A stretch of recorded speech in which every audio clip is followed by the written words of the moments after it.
One day the Prophet ﷺ stood up in the depths of the night. It is authentically reported in Al-Bukhari that he raised his hands up to the heavens and he said, "Oh Allah, my ummah, my ummah. Ya Allah, my ummah, my ummah. Ya Allah, my ummah, my ummah." He couldn't say more than that. He couldn't finish his sentences because he was so emotional. Until the night passed and the last third of the night came, until Fajr time came. And at that point, Jibreel alayhi salatu wasalam came down and said, Ya Muhammad sallallahu alayhi wasallam, Allah has sent me and said, Ya Muhammad, your Lord will not disappoint you regarding your ummah. Your Lord will not disappoint you regarding your ummah. The question is, brothers and sisters in Islam, are we going to disappoint our Prophet sallallahu alaihi wasallam? Are we going to disappoint our Prophet sallallahu alaihi wasallam? Allah has promised our Prophet, He will not disappoint him regarding our ummah. The question is us. Are we going to otherwise not fulfill the promise of Allah and be a disappointment for our Prophet ﷺ? For those people who are looking at the situation of the Muslimin around us and say there is no hope for this ummah is destroyed, there is no hope for it.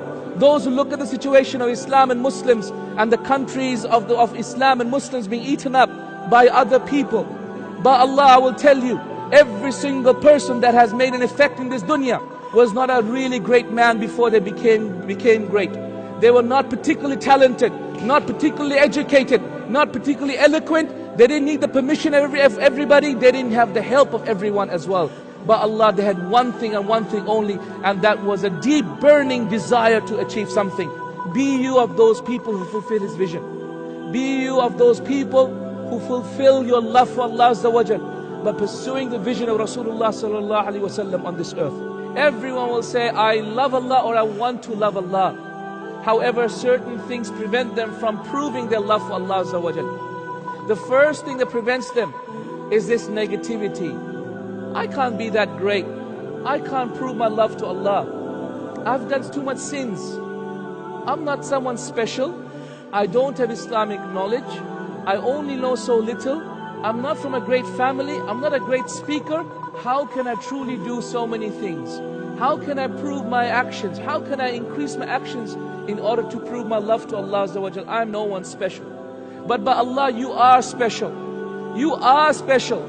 The Prophet sallallahu alaihi wasallam said, when a slave stands in his salah and he says, Alhamdulillahi Rabbil Alameen, Allah answers the slave back and says, my slave has praised me. So every time you speak to Allah, Allah speaks to you back. You are not a person in 6 billion. You are the person in 6 billion at that moment. Because Allah Rabbul Izzati wal Jalal, despite looking after the affairs of creation, has time for you. Oh my brothers, my sisters in Islam, Allah subhanahu wa ta'ala pays attention to you. So my beloved brothers and sisters in Islam, do not be of those people who are negative about your love for Allah Azza wa Jal. Be of those people who are positive about it. Every single time you feel negative, every single time you feel you can't prove your love to Allah Azza wa Jal, every single time you think of doing something to show Allah Azza wa Jal, Ya Rabb, you are more important to me than the whole of this dunya, Ya Allah.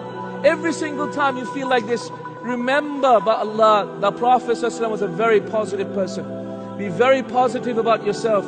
Be very positive that you can make a change. Be very positive that you will have an effect in changing the ummah. My brothers and my sisters in Islam, how much does Allah Azza wa Jal love us is shown by the fact that even when we disobey Him, He still feeds us, He still clothes us, He still lets us breathe. By Allah, He still provides for us and nourishes us and sustains us. Even whilst we're disobeying Him, by Allah, even when we're committing that sin, Allah is still letting us breathe. Allah is still letting us eat our food. Ya salam. How great and how noble and how merciful is Allah subhanahu wa ta'ala. Indeed, it is because of this that one of His most beautiful names, Allah Azza wa Jalla, is revealed to us, told us about from the 99 names that we should memorize to go to Jannah. One of the names is Al-Wadud. Do you know what Al-Wadud means? He is the loving God. Al-Wadud, the one who loves, the one who has mercy with His creation, the one who loves to love His creation, the one who loves His creation so much so that the love that He has sent on this earth is only one part of 99 parts that He has prepared for the believers in the Day of Judgment. So my brothers and my sisters in Islam, what have you done to prove to Allah subhanahu wa ta'ala that you love Him? What is it that you have done to prove to Allah subhanahu wa ta'ala that you love Him? What actions can you identify with that you have done to prove to Allah subhanahu wa ta'ala when He asks you on the Day of Judgment, Ya Abdi, Ya Abdi, O my slave, how have you proven that you love me so that I may love you back on this day? My slave, what have you done to prove that you love me? My brothers and my sisters in Islam, by Allah, there is not a single person, the one who is speaking and the one being spoken to, except that he will find a level of hypocrisy in his heart in this question by Allah. Indeed, the Prophet ﷺ said in the authentic hadith, Man ahabba liqa Allah, ahabba Allahu liqa'ah, wa man kariha liqa Allah, kariha Allahu liqa'ah. Whoever loves to meet Allah, Allah loves to meet him. And whoever hates to meet Allah, Allah hates to meet him. Ask yourself, are you from those people?